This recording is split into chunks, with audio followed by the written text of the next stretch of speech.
සුබ දවසක් ඔයාට රසම රස ගෝවා වෑංජනයක් හදාගන්න විදිය තමයි මම මේ කියලා දෙන්න හදන්නේ. ගෙදර කෑමට තමයි ගෝවා වෑංජනේ මම හදාගන්න හැදුවේ. ඉතින් ඒ ගමන් වීඩියෝ එකකුත් ගන්න ඕනේ කියලා හිතුණා.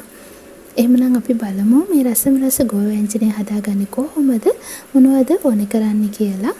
මුලින්ම ගෝවා ටික සෝදලා පුංචි කෑලි වලට මම කපා ගත්තා.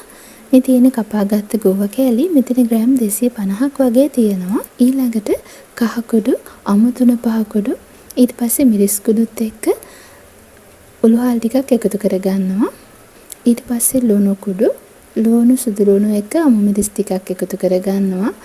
වැඩි විශේෂ දෙයක් නෑ, හරිම ලේසියෙන් හදාගන්න පුළුවන්.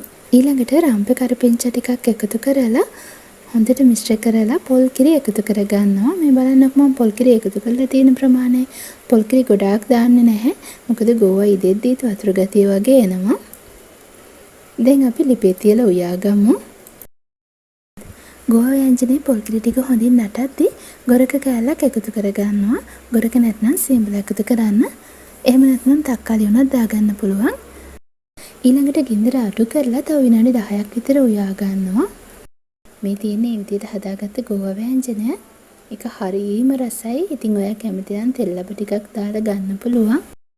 මේ වගේ අලුත් වීඩියෝ එකකින් අපි ආයෙම හම්බ වෙමු.